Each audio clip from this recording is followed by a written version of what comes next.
брат есть. Как вы уже заметили, это программа «Вечерняя игра». И гостя я вам пока не представлю, пока расскажу, что меня зовут Лия Сергеева, у нас вечер, у нас домино. И сегодня с нами председатель Республиканской общественной организации «Многодетные семьи РТ» Артем Кузнецов. Добрый вечер. Как раз-таки про семью мы уже и начали с вами разговор. И вы сказали замечательную вещь, что ребенку одному в семье как-то неинтересно. Скучно. У вас старший брат или младший? У меня младший, ну, разницы нет, то есть мы с ним от погодки почти, поэтому одинаково воспитывались, одинаково играли, одинаковые, ну, оба мальчика, опять же, то есть игрушки все те же, поэтому я, когда вот двое первых дочерей родились, я был рад этому, потом подумал, что вроде наследника надо, с женой долго собирались, ну, опять девчонка родилась, ну, ладно, девчонка мне тоже. А наследника-то по-прежнему хочется? Ой, не знаю, внуков, что ли, уже ждать, что ли. Может быть, не знаю. Посмотрим. Время покажет. Ну, неужели не трудно? Потому что многие говорят, у меня вот один ребенок, я с ума схожу, у меня весь дом вверх дном. А тут 3, 4, 5. Ну, на самом деле, я вот сказал бы, честно говоря, вот 3, да, вот то, что у нас. Я вообще многодетным, по большому счету, не считаю. Потому что много мне приходится общаться с семьями, у кого 5 и более. 9, 8, 11. Вот это семьи, я понимаю, вот им действительно сложно. А нам, честно говоря, тем более сейчас, ну, у меня, например, там 12-15, девчонкам старшим, младший 5. То есть вот тебе няньки, 2 штуки, поэтому с младшей, как говорится, слава богу, вопросов нет, то есть есть кем заниматься. А вообще правда, что когда детей уже больше 2, то они уже как-то сами друг друга и воспитывают? Нет? Ну нет, наверное, как уж, без родительской. Ну, нет, наверное, все-таки друг друга как они воспитают? То есть, все-таки родители здесь основное, все-таки в семье должны. В любом случае, папа, мама. Ну, если девочки, мама, конечно, больше там, ну, к чему-то, к женским делам приучает. Там, если сыновья, понятно, папа должен больше заниматься, то есть мужчин из них воспитывать. Самое основное то, что, обычно же как в детях, то, что в себе не до конца реализовал, о чем мечтал, о чем хотел, пытаешься, уже смотришь, уже лет-то сколько. Давай в детях будем это реализовывать. А тут уже столько возможностей реализовать. Да, потому что годы-то быстро летят, честно говоря. То есть не успеваешь обернуться, конечно. У всех уже у нас так, на самом деле. Сам не знаю, когда в институт вроде недавно поступал. Сейчас вот своих старших уже, дай бог, скоро придется в институт определять. Ой, не знаю. Нет, нормально. Нет, там нормально. 3 еще нормально. Вот, игру больше, там уже, да, действительно, там... Я вижу эти семьи, вот им как раз мы больше и помогаем. И я считаю, что, конечно, и государство как раз вот им больше должно помогать, у кого более 3 детей. Я хочу нашим телезрителям напомнить, что программа у нас называется «Вечерняя игра», поэтому давайте сыграем. Давайте. В домино, я думаю, вы знаете, как играть. Правила напоминать не надо. Так, по 7. Да. Вам даже это напоминать не надо. Так, у кого у нас сегодня легкая рука? Кто начинает? Давайте с вас начнем, вы хозяин. Нет, тут же без блата у нас игра-то. Здесь дубль должен быть какой-то. Да, какой-то дубль. Так. У меня ни одного дубля, поэтому ходите. Значит, вам повезет в чем-то другом, если не в играх. Наверное. А все-таки вот, я не знаю, как в остальных странах, но у нас частенько бывает такой стереотип, что многодетная семья говорится, и тут же в уме держим, что, ну, скорее всего, неблагополучные, детьми не занимаются и так далее. Ну, вы понимаете, о чем я. Оно так на самом деле? Ну, к большому сожалению, да. Я говорю, мы же опыт проводили. Я психологический опыт. Мы на одном совещании в нашем госсовете, просто я уж не хотел ни фамилии, ничего называть. Так давайте без фамилий. Мы долго сидели, разговаривали о том, как нужно помогать многодетным семьям, приемным семьям. Долго. С Госдумы у нас народ приезжал наш. Долго разговаривали. Я все слушал. Все же хорошо говорят обычно. Я вопрос задал, говорю, можно? Я говорю, прошу прощения, вот, ну, фамилии-то мало кого знаешь. Я говорю, давайте вот с вами. Можно я вот задам что-нибудь, скажу, а вы первую ассоциацию в ответ мне дадите? Сразу, не задумываясь, то есть, вот просто. Там мужчина был. Он говорит, конечно. Я ему говорю, многодетная семья. Он такой, господи, что он сказал-то? Нищета, голодные дети. У вас в головах сидит тоже старый стереотип, то, что мы нищие, голодные, и дети у нас такие же. А я им говорю, нет, ребята, я говорю, мы не нищие. Мы самые богатые, мы богаче вас всех. Я говорю, мы богаты своими детьми, своим будущим, в которое мы вкладываемся. Я вот недавно слушал передачу, такой профессор Антонов есть наш, один из известнейших демографов, ну, москвич. И он дал цитату, которая мне очень понравилась, которую хотел бы я сказать, что дети дороже нефти и газа. Пока мы в нашей стране это не поймем по-настоящему, что в прямом, что в перенос. Потому что мы говорим, если кто-то скажет, там, дети не главные, конечно, его тут сейчас помидорами закидают, да? Но надо понять, что это не просто напрямую, а и косвенно тоже. О чем идет речь? Можно сколько угодно этой нефти и газа добывать, да? Но если завтра некому будет работать, если в том числе не будет у нас народонаселения, вот даже демографическая ситуация, если в стране будет плохая. Но ведь получается, я вас прерву, Да. даже 2 детей в семье не улучшат Нет, демографическую я ситуацию. про это говорю. То есть на сегодняшний день у нас коэффициент, о котором везде ратуют, 1,83 рождаемости. Маловато будет. Да, простите. То есть, вы говорите, на каждую женщину у нас целых 1,83. Я говорю, стоп. Я говорю, господа, на каждого мужчину и женщину на двух 1,83, а не на одну женщину один. Если на одну смотреть, да, конечно, вроде 2 раза почти. Я говорю, а извините, она что, сама рожала? У нее есть супруг в любом случае. Я говорю, вот 1,83, я говорю, это упадок демографический. Это реально мы вымираем. Это ударное вымирание. Вот кто бы чего ни говорил, у нас повышается рождаемость, да, и смертность вроде уменьшается, но количество пенсионеров растет, количество трудоспособного населения падает. Вот мы с вами сейчас как таковое трудоспособное население считается, правильно? Дети еще не доросли, взрослые уже свое отработали, то есть пенсионеры. Вот мы с вами трудоспособны, наше количество падает. Это сегодня. А завтра что будет? Я, кстати, вот, у нас в основном на телевизоре дома стоят познавательные мультики и наши основные каналы. Все остальное у нас убрано. И вот познавательные, когда смотрели, я вот интересно вот всем тоже говорю, фильм National Geographic был, посвященный демографии. Мне, как вот, который занимается этим направлением, интересно было. Я смотрел, и они в основах всего мира показывали. Там один сидит профессор, говорит, вы знаете, когда я родился, нас было 2,5 миллиарда на Земле.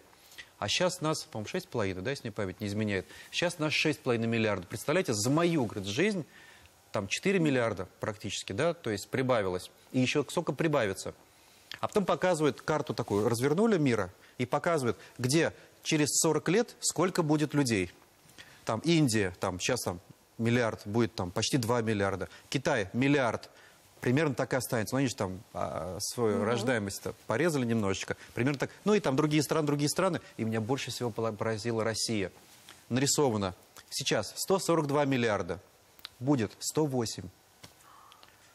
Я такой в шоке. Смотрю. Но там ведь тоже не дураки все это показывают. То есть они уже заранее, мировые демографы просчитали, что через 40 лет нас будет на 40 миллионов меньше практически. И плюс к этому, у меня мой хороший знакомый дал мне доклад, который они готовили, коллективный, Путину в 2012 году. Касается демографической ситуации вообще у нас в России. Он называется, этот доклад, «Через 10 лет будет поздно». Это был 2012 год, когда ему на стол положили. Теперь После этого, еще позднее. Да, там еще какие-то, конечно, родились там идеи, там программы, там поддержки детей, поддержки семьи, еще программы родились. Но там тоже результат точно такой же, кстати. Они же друг друга не списывали, как да, в институте бывает, там с билета списываешь. Примерно то же самое, что если мы ничего не изменим, причем кардинально нашей демографической политике социальной, через 40 лет нас будет, ну там по их, там на 40 миллионов меньше. То есть примерно то же самое. То есть вместо 142, 143 нас как бы 100 миллионов будет. Очень не хочется вас сейчас прерывать, потому что и тема интересная, и рассказчик вы потрясающий, но долг требует рекламы на ТНВ. Мы скоро вернемся.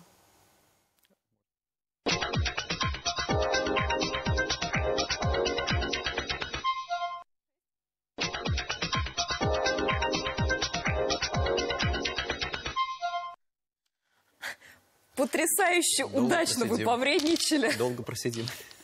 Очень долго просидим, либо очень быстро вы выиграете. Ну, да. И то, и другое. А вам вообще часто везет? Особенно Возможно. вот в играх настольных? Да что-то, не знаю, я не игрок, если честно. В карты я не люблю. В шахматы, в шашки с детьми. Поэтому и Пытаюсь только. везет. Наверное. Исключительно поэтому. Мы вот до рекламы, до того, как затронули животрепещущую тему того, что через 10 лет будет поздно, вы опять решили повредничать, да? Ну, не совсем. Я думаю, Стоять. что у вас есть. Вот так. Мы затронули тему того, что многодетность часто ассоциируется с неблагополучностью. Да, к А вообще сожалению. есть смысл на, возможно, государственном, законотворческом уровне что-то с этим делать и как-то, не знаю, стимулировать, наказывать тех людей, у кого детей достаточно, а вот желание ими заниматься как-то маловато? Ну, начнем с того, что таких семей все-таки меньшинство. ну, тех, кто вот нарожал, а заниматься не хочет, там, беспризорность, там, воровство у детей, там, еще что-то. То есть таких семей все время мне начинают говорить, вот, надо же вами заниматься. Я говорю, не надо нами заниматься. Я говорю, ну, у нас нормально все. То есть большая часть семей, на самом деле, нормальные, а моральные семьи – это единицы. У нас, как обычно, ведь, ну, вытаскивают все плохое самое в глаза сильнее бросается. низменное, да. То есть, когда у тебя там 100 семей рядом вокруг нормально живут, ты их не видишь, они как-то вот сливаются с фоном, там нет ничего такого страшного, Ну, да? посуду Да. за стенкой не бьют. Да, если не бьют, то ты и не замечаешь этого. А если там какой-то случился конфликт, я не знаю, там, не дай бог, еще что-нибудь страшное, все об этом знают. Все говорят, так они же еще и вон, детей-то у них сколько было, пили, гуляли, ничего не делали. Нет, поэтому я все-таки всегда говорю, мы, наоборот, более ответственные, потому что у нас много детей, потому что мы понимаем, что надо своим примером показывать, да, то есть пить буянь, тарелки бить, как говорите, то есть, а потом дети нервные вырастут, они же сами психами какими-то будут, я так Продолжат думаю. семейную традицию. Они продолжат семейные традиции, поэтому, когда говорят, вот у вас дети, там, не знаю, там, пьют, курят, так ты на себя смотри, ты не пьешь, что ли, не куришь, причем при детях, папа, мама. Причем, на самом деле, ну, мы все этим грешим, конечно, да, застолье там, по чуть-чуть. Мы все иногда и выпиваем по праздникам, мы Но не культуру трезвенники. питья никто не отменял. Нет никакой культуры питья. Есть культура самого человека. И все, к чему он прикасается, или он культурный, да, вот вообще, то есть как он чай культурно пьет там, или разбрызгивает. То есть он сам человек культурный, и пить он будет культурно, не знаю, там, и слова будет культурные употреблять, или нет. Но опять же, культура это ведь не самоцель. В любом случае. Ну, а почему самоцель? Есть вполне громадное количество некультурных людей, то есть работяг. Но они абсолютно нормальные, адекватные люди. И не знаю, что они там пьяницы какие-то, еще чего-то. То есть они абсолютно нормальные, просто они... Культурность что у нас подразумевает? Что ты Пушкина можешь, Лермонтова процитировать, да, там, знаешь о традициях, там, которые сейчас в живописи на сегодня идут, да. Это совсем не обязательно. То есть культура немножко, я думаю, все-таки в другом. И не то, что ты в театр если не ходишь, то ты бескультурный. Несколько шире понятие. Конечно. Поэтому мы детей стараемся все-таки воспитывать, как говорят, ну, воспитать людьми. Ну, что значит воспитать людьми? Они уже люди. Они же не зверьки какие-то. То есть они все равно уже люди. То есть мы предполагаем, что они должны именно те какие-то качества в себя впитать хорошие.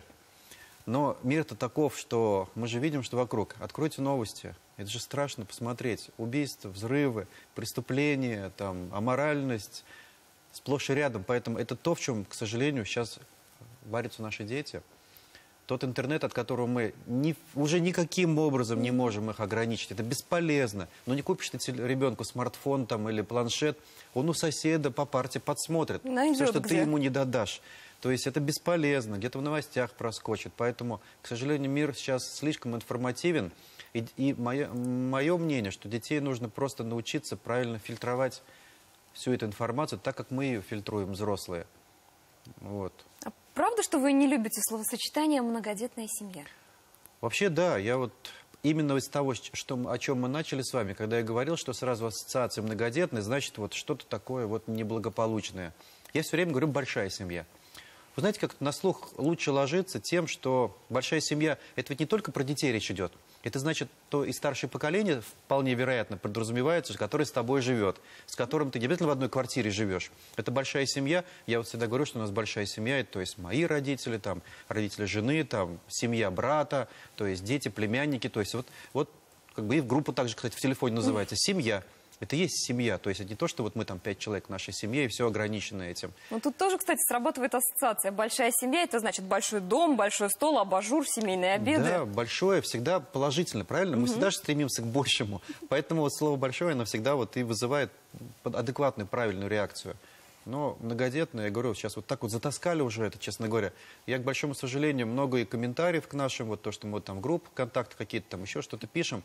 Много очень негативных, ну, там, вроде того, что нарожали там, сидите там, дармоеды, все, ждете от государства. Да не ждем мы ничего. Мы не для кого-то. Вообще, насколько государство сейчас помогает многодетным семьям? Ну, давайте про это расскажем. На сегодняшний день, опять же, все-таки страна у нас большая. И к каждому региону нельзя одинаково подходить. Поэтому есть семейный кодекс Российской Федерации, есть семейные кодексы регионов. У нас, мы все-таки в Татарии находимся, в Казани, у нас есть семейный кодекс Республики Татарстан, в котором прописано, что многодетная семья – это от 3 и более детей, не достигших 17 лет. Другие регионы есть, которые, предположим, там кавказские, в которых исторически сложилось, что там рожали всегда много. Многодетная семья, это там 3, это не семья вообще, то есть 5 и более, то есть там другая градация уже, там 5-6 детей есть, то есть многодетная семья. То есть, в принципе, каждый регион сам себе вводит, вот, в зависимости от своей демографической ситуации. На сегодняшний день государство нам в республике помогает следующим. Можно перечислить это 3. Это коммуналка, скидка 30% на коммунальные платежи, которые мы за квартиру, там, или ты в доме живешь, неважно. Это проезд бесплатно школьников, детишек, полностью бесплатный он. Хотя перечисляют 200 рублей, но на эти 200 рублей ребенок ездит весь месяц полностью. Кладешь ему на карточку, на льготную, и 100 рублей там на лекарства, которые мы получаем до 6 лет. Но помимо этого, конечно, у нас есть еще там, ну, маленькие такие небольшие льготки, предположим, в садик мы без очереди идем. То есть по прописке, не по прописке, то есть вот переселился там, на другую улицу переехал, приходишь, говоришь, мы многодетная семья, вот не надо там ребеночка. Ты сразу практически наверх списка попадаешь, то есть ты уже как льготник считаешься, там военнослужащие, чернобыльцы у нас, по-моему, если память не изменяет, вот военных, которых перевозят, и многодетные, в том числе, там приемные семьи, опять же, есть. То есть вот косвенно у нас есть что-то. Много это или мало, в принципе, судить каждому по своим потребностям и запросам, на самом деле. Профессура, я-то вот, предположим, техническое образование, да, я поэтому очень внимательно слушаю тех, кто именно образование имеет социальное, демографическое, которые собаки на этом съели, целую кучу, да, то есть знают, о чем говорят, то есть диссертации докторские защищали на этом. Я-то свою на технике защищал, поэтому мне чуть сложнее приходится, но я стараюсь их слушать и внимать. И они ведь говорят, что если мы сейчас вот не изменим, вот не сейчас, а вчера мы что-то не изменим, причем кардинально, если мы не начнем с желанием заводить больше детей, то, я говорю еще раз, через 30-40 лет мы с вами, не знаю, доживем, не доживем, но дети наши точно доживут. Их дети доживут. И тогда они вот скажут нам, ах, папа, мама, там, бабушки, дедушки, как вы запустили в свое время, то есть вот, не довели это дело до конца. Не то, что не рожали больше, да, то есть мы-то, вот, предположим, выполнили какую-то часть, да, вот минимальную часть этой программы для себя, вот наша семья, а большая часть, я вот общаюсь ведь, то есть многие вообще не хотят молодежь заводить. Мы вот на встречах бываем, в институты ездим, то есть какие-то там проводим круглые столы. Они многие честно говорят, говорят, а что не надо? И особенно юноши говорят, что это, зачем? Я сейчас тут вот в «Газпром» буду пытаться устроиться. Не до того пока. Не до того, то есть и девушки многие говорят, то есть карьера. Мы ведь сейчас, видите, равноправие у нас, равноправие вот, имеет много граней по большому счету. И многие заняты, течение child free, оно тоже не просто так за рубежом возникло, и к нам оно пришло. Во многих городах мы же видим, что если там вот даже юмористические там посты разные есть, то есть приводят фотографии первых, вторых, третьих классов московских школ, так там русских фамилий нет, и татарских там практически нет. И говорят, вот у нас народонаселение московское повышается. Мы говорим, откройте классные журналы-то и почитайте фамилии. Я не против приезжих совсем. Но это говорит о чем? Что они рожают, мы не рожаем. Все же просто. Поэтому зачем нас завоевывать, я говорю, по большому счету? Вот оно кровосмешение. Подождите 20 лет. Подождите лет, ну не 20, 20-то, наверное, вряд ли так быстро, а вот лет 40-50, и народонаселение очень сильно изменится. С одной стороны, может, это неплохо, кровосмешение, оно ведь дает более сильное потомство, на самом деле, то есть это везде так. То есть если вот в одном кругу, мы же знаем, то есть детей заводить, кровосмешение дает болезни, а это вот, конечно... Но все равно, как бы то ни было, то есть я считаю, что национальные какие-то свои черты должны оставаться. То есть правильно, вот я вот президент тоже поддерживаю, что язык татарский, предположим, мы в Татарии живем.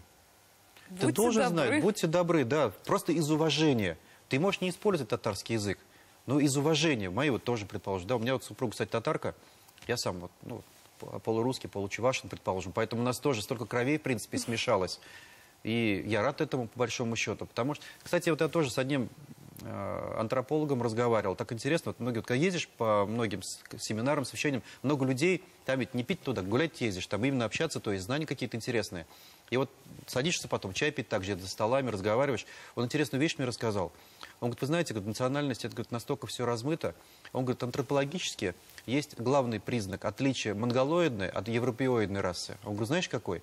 Я говорю, ну не знаю, там может глаза, лицо, ничего подобного. Мочка уха. все очень просто. Он говорит, вот у монголоидной расы ее нет, мочки уха, а у европеоидной она есть. Поэтому кто говорит, что он там араб, еще кто-то, то есть, а у самого мочка уха, ну какая он? То есть ушами мы все различаемся. Да, вот понимаете, то есть вот много таких интересных вещей есть, оказывается, мы отличаемся строением уха, не совсем ушами, строением уха, по большому счету, мы с вами все европеоиды. Как бы мы себя там татары, русские, чуваши бы не называли, в принципе. Это мы по-разному разговаривать можем, языки у нас могут быть разные. А в принципе раса у нас абсолютно одна, европеоидная, по большому счету. Вот, а что касается, если вернуться опять к помощи многодетным семьям, да, все-таки тема актуальна на самом деле, потому что у нас все-таки больше 30 тысяч в республике семей таких. А это, ну, достаточно большое количество. Мы бы, конечно, хотели большего. Начиная от того, что, честно говоря, если 3 детей, детские сиденья 2 штуки в машину обычную, там, С-класса не влезает. Это начиная первое. То есть в машину просто физически невозможно посадить ребенка с 2 детскими креслами. 3 уже, ну, посадить, вернее, 2 можно, 3 уже не влезает. Некуда его деть. Вот хоть ты что делай. Некуда его деть. Мини-вэн. Опять же, да, то есть есть, вот, кстати, у нас регионы различные, да, вот я знаю, что, предположим, в Башкирии там жена там бывшего президента занималась благотворительностью, сама курировала там многодетных, предположим, и у них там, я знаю, там очень много там выделяли, то есть именно минивенов. И я им говорю тоже это везде, да, часто, я говорю, не надо вам выделять бесплатно. Дайте программу льготного какого-то кредитования, субсидирования, вернее, там того же автотранспорта. Я говорю, мы же не просим большие Мерседесы там какие-то там. Мы речь ведем о реальных автомобилях, даже там Соболь, Газель какой-то, да, предположим. Она действительно большая, там много детей можно посадить, в принципе, удобная машина. И, кстати, по габаритам не такая большая. Мы готовы поддерживать отечественного товаропроизводителя. Дайте нам такую возможность. К медицинам, там по медицине говорим. Слушайте, я говорю, мамочкам, которые родили 5 и более детей, я говорю, любое зубное протезирование и лечение надо делать бесплатно, причем лучшими составами. Почему? Потому что, мне простите, да, там, когда 5 из тебя все высосут, вы-то, женщины, должны понимать, о чем идет речь. Там не то, что кальция, вообще ничего в организме не остается. Ладно, ладно, давайте не с 3, потому что 3 наш очень много. Хотя бы, говорю, давайте с 5. Сделайте бесплатное протезирование, нормальное. Как вы вообще считаете, государство сейчас достаточно стимулирует и поощряет тех, кто хотел бы взять, допустим, приемных детей, но пока сомневается? Или здесь и поощрять, и стимулировать не надо, если хочется, зов сердца есть, то в любом случае возьмут, несмотря на все трудности? Ну, с приемными семьями я все-таки связан. Косвенно, да, косвенно, четко, да, то есть мы с ними общаемся, достаточно тут большое, то есть течение есть, то есть общественные организации есть, которыми этим занимаются, да, то есть я могу еще единственное сказать, что приемных семей у нас очень много, на самом деле, в республике, и количество их растет по разным мотивам, потому что приемная семья, это не значит, что ты чужого ребенка берешь. Половина случаев, когда берут приемных детей, это свои племянники, двоюродные какие-то там, троюродные, там, или там сестра, брат, там что-то случилось, там, или там скончались, или там пьют, гуляют, я не знаю, там, или еще что-то неблагополучное. То есть половина приемных у нас такие, на самом деле. То есть близкие родственники себе усыновляют, удочеряют, то есть каких-то деток, которые там остались, ну, скажем так, без попечения. А уже вот вторая половина, как раз те, кто сознательно идет на этот шаг, и берут детей, но я знаю, что там, так, вы знаете, так тоже не так просто. Приди завтра, вот там скажи, я вот хочу взять. Ничего подобного. Школа приемного родителя. Ты сначала тебя обучают, с тобой работают психологи, а ты сам-то готов, вот ты всю жизнь жил там, да, и своих детей там не нажил. Ты готов вообще принять, мало того, и не единокровного, а вообще чужого. Он ведь не знает, чего будет у тебя там. И многие, кстати, передумывают. Мне нет такой статистики, я уж прошу прощения, да, я не буду цифры называть, не знаю, но я знаю, что, по крайней мере, мы вот объезды делали детских домов, и к большой моей радости их количество снижается. Количество детских домов у нас уменьшается. То есть это говорит о чем? К большому сожалению, то есть различных там случаев, когда забирают детей, все-таки оно плюс-минус примерно остается такое, да, там, или вообще без родителей остаются, там, или лишают родительских прав. Но их количество уменьшается, то есть количество сирот уменьшается. То есть их, значит, забирают какое-то количество. А вы сами готовы были бы взять приемного ребенка? Я много раз себя об этом спрашивал, да, но имея своих 3, наверное, все-таки, скорее всего, нет. Потому что я вот знаю, у меня много знакомых семей, которые, ну, по физиологическим каким-то там причинам не смогли завести детей. Вот их я все время вот, подталкивал. Я говорю, слушайте, вам лет тоже, взрослеете же, там стареть скоро начнете. Вы-то чего? Возьмите кого-нибудь, хоть радость на старости лет вам будет. С кем вы останетесь-то? Вам никто кружку там чая не поднесет и молока. На самом деле ведь так, в принципе. Потому что вот сейчас смотрю, да, вот как мы со своими родителями, да, они тоже все старенькие уже. Понятно, что кружку молока физически еще не подносят, слава богу, еще на своих ногах бегают, да. Но все равно опекаешь, помогаешь, там, не знаю, там, в том же саде-огороде, грубо говоря, в котором они любят там, возиться, там, кому-то с другим с чем-то помогаешь. Рядом с собой, мы, например, рядом с собой специально родителей поселили, там была такая возможность, там квартиры меняли, то есть в одном дворе. То есть с той перспективой, что они-то все-таки стареют, и в одном дворе мне гораздо удобнее будет все-таки заниматься и помогать им. Вот это, я считаю, вот та большая семья, о которой мы с вами говорим. Кстати, про большую семью и многодетную семью. Нам бы очень хотелось, чтобы наша программа сегодня тоже внесла свой вклад в то, чтобы понятие многодетная семья стало чуть-чуть более приятное на слух большинству людей. И поэтому сюжет сейчас смотрим на эту тему. В этом доме практически все сделано руками хозяев. И это неудивительно. Фирдус и Роза и сами всегда заняты делом и учат этому детей. Сегодня мы хотим рассказать о большой и дружной семье Кашаповых. Дети, когда их много, их не замечаешь. Иногда говорят, как много детей, вы, наверное, устаете. Да ничего подобного. Когда их много, они вот друг с другом, большие за младшими, младшие к большим идут, да, и по дому обязанности они как-то между собой вот так вот не разделяют, а каждый знает, что ему делать, потому что каждый умеет что-то делать лучше или там хуже, и у них это между собой. А мы только с мужем вот так иногда смотрим, или направлять, или поправлять, а вот такого указа ты это сделай, у нас такого никогда не было и в наших семьях. Роза и Фирдус вместе уже 27 лет, у них 3 детей. Старшие уже уехали в Казань, а младшая Чулпан живет с родителями. Роза и Фирдус – преподаватели труда в Нурлатском приюте для детей. Именно благодаря их работе у них появился первый приемный сын Алексей. Некоторых детей сразу видно, да, не ребенок детского дома, да, вот как-то вот видишь, и вот все сердце останавливается, и думаешь, это твой ребенок. Но как-то он стал приходить, видим, что он не хочет уходить, на работе к мужу подходит в мастерскую. И таким образом в один день пошли мы с мужем домой, вот почему, и он остался на крылечке детского дома сидеть. Как-то мы разом, не сговариваясь, с мужем повернулись назад, да, он сидит на крылечке, слезы вот так вот утирает. Мальчишка в 8 классе.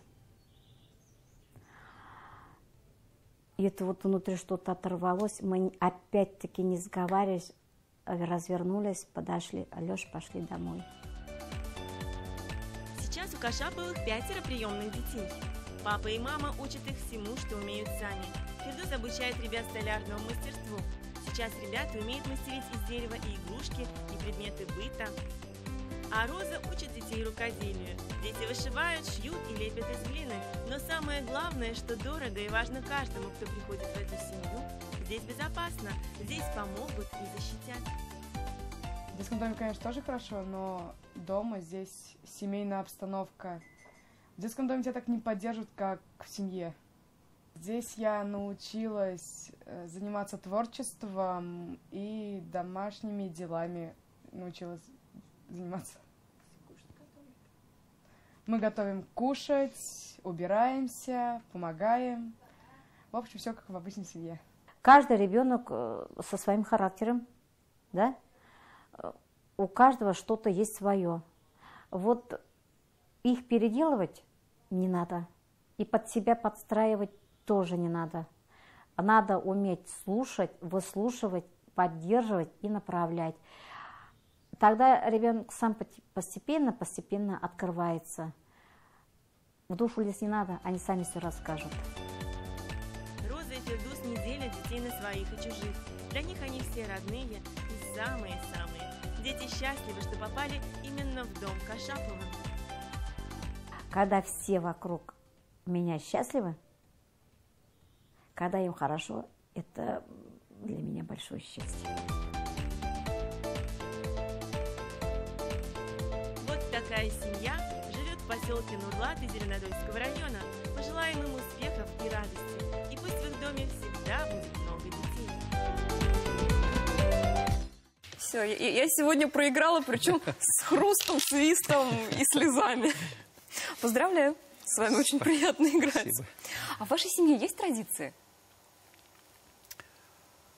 Ну, поскольку у нас все-таки дети разновозрастные, да, традиции, ну, наверное, я не сказал бы, что какие-то традиции есть, Новый да? год вместе Не-не, ну, это отмечаете. само собой. То есть мне даже в мысли, когда про традиции спросили, я что-то такое из обихода, ну, предположим, ежедневный обязательный совместный ужин, например, да, или еще что-то. Я сразу стал копаться в памяти, что же можно назвать такой традицией. Нет, естественно, то есть никаких вариантов нет, все-таки своя семья, то есть новогодние праздники, там, основные дни рождения, там, какие-то там вот те праздники, которые у нас все в году есть, которые вот даже отдыхаем просто отдыхаем. Вроде 23 февраля там, ну, праздник не праздник, но праздник все равно там, все равно Повод отдыхаем. собраться. Теперь, кстати, уже отдыхаем ведь тоже, да, 8 марта, то есть это повод собраться, повод собрать нашу большую семью. Я вот, как и говорил, да, предположим, если просто мы бы еще семью супруги, у которой уродить свои, как бы, там, двоюродных, троюродных, громадное количество, потому что тещи с тестем тоже из громадных многодетных семей, по 7, по 8 детей, их самих, все живы-здоровы, то есть у всех есть там дети, есть внуки, то есть если с ее стороны еще, там, предположим, мы приезжаем, это вообще там толпы громадные народу, это такое веселье большое происходит, то есть мы вот ездим постоянно, и к ним тоже ездим, и в район к ним ездим, там, и к старым ездим, у него, кстати, еще там дедушка, который войну прошел, еще, слава богу, жив-здоров, если память не изменяет, ему 90 с лишним лет уже, то есть он ветеран, еще тоже нормально, слава богу, на ногах, поэтому мы вот к ним тоже ездим. Поэтому я вот считаю, что традиция чтить своих близких, родных, то есть не забывать. Традиция – это вот ту, которую мне бы хотелось, чтобы как традиция, чтобы стало в моих детях, чтобы они не забывали друг о друге в первую очередь, ну там сестры, предположим, да, это понятно, сейчас пока молодые, и дерутся, и ругаются, ну возраст примерно одинаков. Кто не дерется с сестрами и братьями? Да, поэтому это нормально, и у нас чего только не было, как говорится, с братом, это же не мешает нам продолжать плотно общаться, то есть и с семьями, и дружить, и постоянно все праздники проводить. Поэтому вот главная традиция, мне кажется, не забывать своих корней, быть... Потому что вот мое мировоззрение простое. Есть первый круг, как говорится, да, которому ты должен всегда отдавать первое предпочтение. Твои близкие, твоя семья. В любом случае. То есть, если ты не уделяешь им достойного внимания, что ж ты к друзьям-то там, предположим, лезешь, да? Ты сначала вот этот первый круг, как говорится... Там, а потом уже все остальные. Да, а потом уже все остальное. Но потом, наверное, у мужчин все-таки это там работа, то дело, которым они занимаются, да. Друзья, опять же, то есть друзей много не бывает, их все равно по пальцам там одной-двух рук максимум можно пересчитать. То есть поддерживать с ними отношения максимально возможно. И понятно, чтобы все свои дети, там, все свои занятые. дачи, свои заботы, какие-то работы. У нашей программы тоже есть определенная традиция. В каждую программу, каждые несколько десятков минут мы ходим на рекламу. Реклама на ТНВ. Да, это хорошая традиция.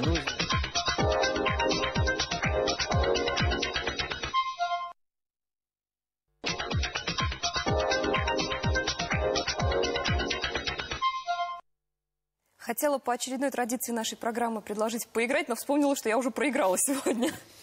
А почему вы, кстати, противник бэби-боксов? Ведь это, как многим кажется, очень бы решило проблему того, что детей бросают, не будем говорить, где именно, но в самых неподходящих для младенцев местах.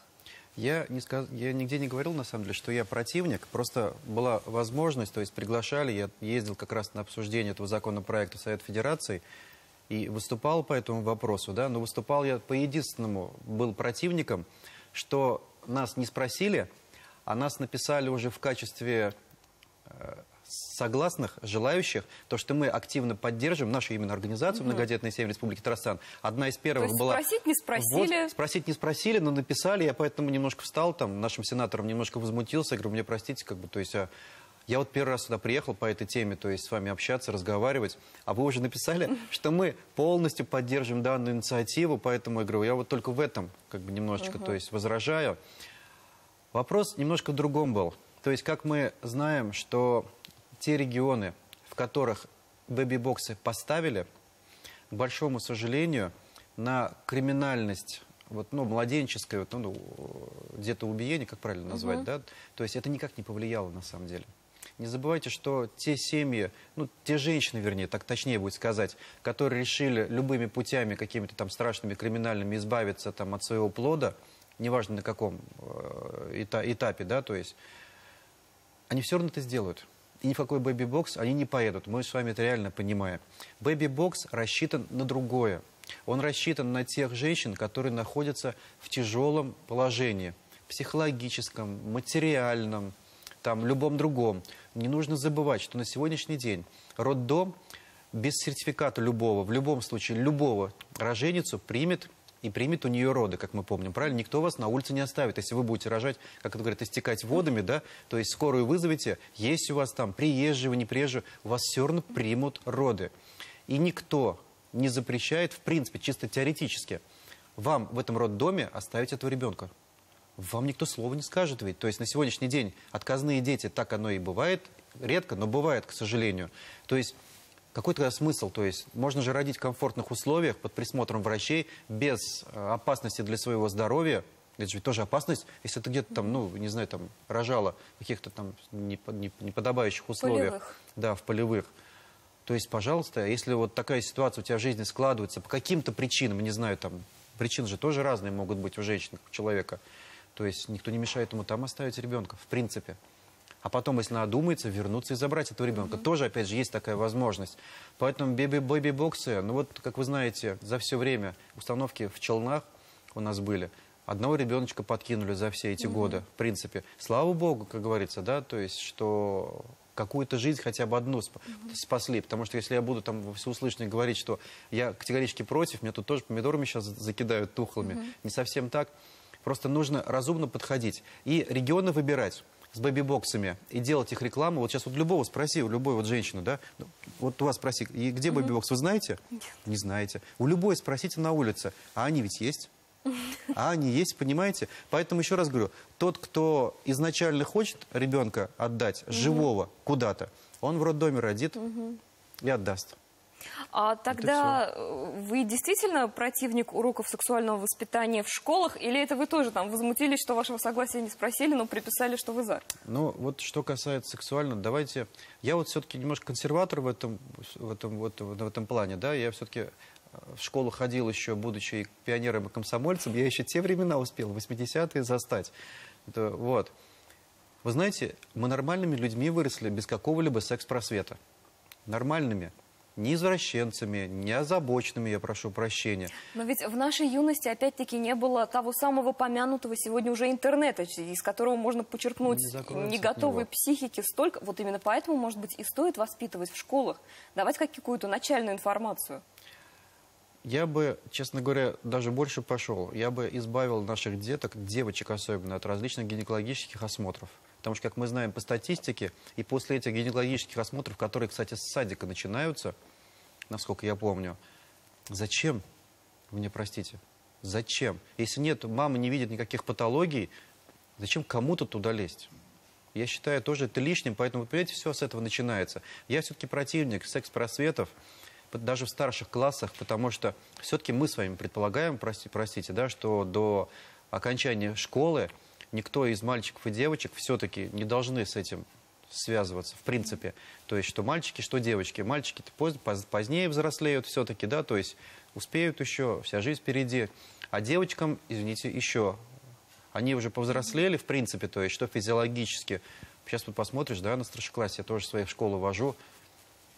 Это, конечно, да, то есть, как говорится, женщина готова визуально к деторождению, а это еще там 9, 10, там 11 класс.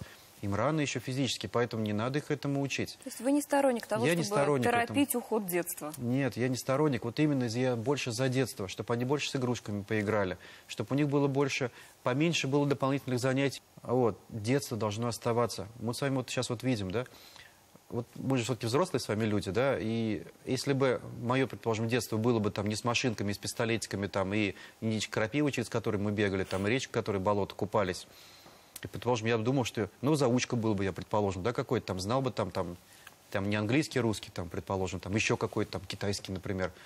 Мне бы счастливее это в жизни не сделало, честное слово. То есть, а детство-то прошло, мы как с вами мечтаем порой ведь туда вернуться, беззаботное ведь детство. ничего не надо, ничего, в принципе, ничего от тебя, по идее, даже, вот мы сейчас там 12-15 лет, но много ведь не требуем, там, по большому счету, маме помочь там с уборкой, с посудой, все. Уроки В принципе, сделать. ну, это, извините, то есть это отдельная песня, да, это уж уроки. Причем мы, кстати, тоже своим детям, я сразу поставил, я говорю, во-первых, за уроки, за оценки я вас ругать не буду никогда, да, это ваша школа, ваша учеба. Ваше будущее. Ваше будущее. Только смотрите, если у вас будут такие-то оценки, вы пойдете в профтехучилище, будете работать, то есть, ну, примерно вот тем-то. Я не говорю, что это плохо. То есть вы будете работать вот тем-то, тем-то. Если вы будете получать такие-то оценки, сейчас ведь ЕГЭ, не будешь учиться, у тебя, на самом деле, ты не дотянешь это ЕГЭ. Если не сдашь это ЕГЭ, в институт не попадешь, то не сможешь стать таким, таким, таким-то. И все. То есть они сами идут. То есть есть вопросы, говорю, подходите. Нет вопросов, то есть занимайтесь. Ну, двойки бывают, и двойки. Ну, что ж теперь. А вы строгий папа? Двойки? Нет, ну с девочками как там строгий. А как будет? Был бы мальчишка, может, там по попке шлепнул бы, да, там, как говорится, шутя. А с девочками попробуй, дотронься. Они сейчас тоже все подготовлены, между прочим. Они сейчас тоже говорят, папа. Я говорю, мой ребенок, хочу трогаю, хочу нет. Папа, вы не в том возрасте. Ну да, все уже, поэтому себя немножко уже в руках держишь. Девочки тоже взрослые все. Нет, я считаю, что я не строгий. Хотя, ну, единственный мужчина в семье может себе позволить все-таки иногда повысить голос, если маму не слушаются. Кулаком по столу? Ну нет, а смысл? Зачем? От этого я давно уже понял, что ребенок больше тебя не поймет. Бесполезное занятие. У них ведь подростковое упрямство, вот этот максимализм. То есть или ты объяснил внятно свою позицию, ты как папа, там мама, и смог нормально уговорить, а пинками загнать много ума не надо, потом завтра он от тебя прятаться будет. И скрывать. И скрывать что-то. То есть Так, нет. рыбалка, хождение под парусом, путешествия. Это мы знаем ваше увлечение. А о каких еще ваших пристрастиях мы не успели узнать? Ну, про охоту обычно мало говорят, потому что не все люди к этому положительно относятся. Начинают некоторые, вот, там, животных, еще чего-то там убиваете. Я все время об этом тоже говорю. Я охотник очень культурный. Мы ходим, во-первых, там не какие-то браконьеры, то есть мы ходим компаниями, друзьями, мы общаемся. У нас нет цели там настрелять, там, кто больше там уток настреляет.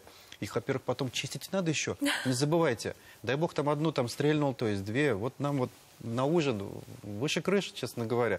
То есть почистили, скушали семьей. Дети меня очень любят дичь, честно говоря. То есть и чистить помогают, кстати, то есть им нравится это, поэтому я очень рад этому. И сыну вроде нет, а дочери помогают. Увлечение, ну нет, самое обычное, то есть это дом, семья в первую очередь, то есть охота, рыбалка. Все, поэтому остальное так вот, по мере финансовых возможностей, потому что тот же парусный спорт какие-то, это требует денежных вложений, поэтому это тяжеловато, конечно. Большая семья требует больших физических и материальных вложений. А когда они растут сейчас, извините, какие-то тренировки дополнительные, куда-то там, увлечения их, не секции. А у вас есть какое-нибудь пожелание тем, кто, возможно, хотел бы иметь большую семью? Мы не будем говорить многодетную, большую семью. Но пока вот какие-то причины его останавливают. Почему-то он пока сомневается. Я вот хотел... У нас тут недавно как раз передача у вас на ТНВ была, посвященная как раз в том числе большим семьям.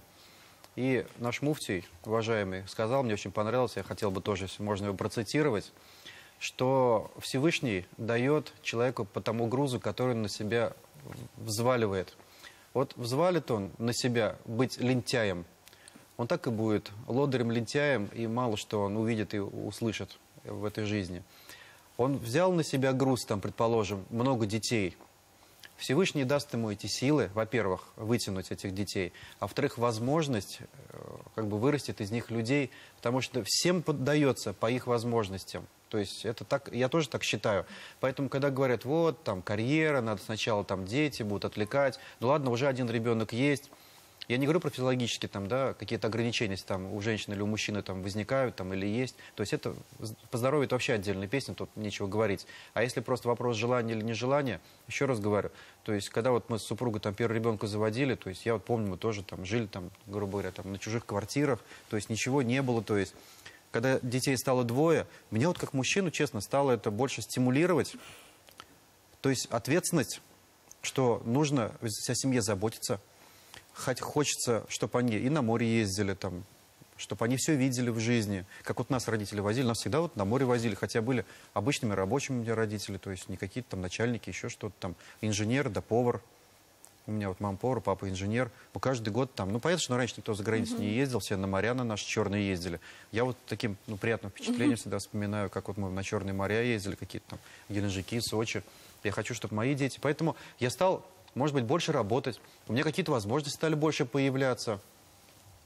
Реально так, это работает. Вот я хотел сказать молодежи, которая еще не решила. Это работает. Вот не берешь на себя эту ответственность, тебе и не будет, как говорится, ну, не воздастся, получается, да, не будет тебе средств, вернее, реализовывать вот эти возможности. Вот и все, поэтому... А большая семья, когда много детей, это очень весело. Это в первую очередь, это настолько весело. То есть твоя жизнь, ну, с различных точек зрения тебе весело. Ты никогда не расслабишься, не отдохнешь. Ну, не в плохом, а в хорошем смысле, то есть. Ты всегда чем-то занят, тебя всегда чем-то суетят. То есть одним туда надо, другим туда надо там. Этих одни пожелания. Начинаешь в психологии сам стараться разбираться. Все же дети разные, все с разными характерами. Таланты раскрываешь и развиваешь. Надо развивать свои. и таланты. Сам с ними учишься, предположим. Мне вот, предположим, старшая столько читает, уже зрение, конечно, испортила, ругаюсь. Ну а что поделаешь? Зато она меня чему-то сейчас учит, предположим. Спасибо вам большое, что нашли время в своей насыщенной жизни на нашу сегодняшнюю программу. А вам, наши дорогие телезрители, хотелось бы пожелать побольше детей, соответственно, побольше веселья, ответственности и успехов. Всего доброго. Пока-пока. До свидания.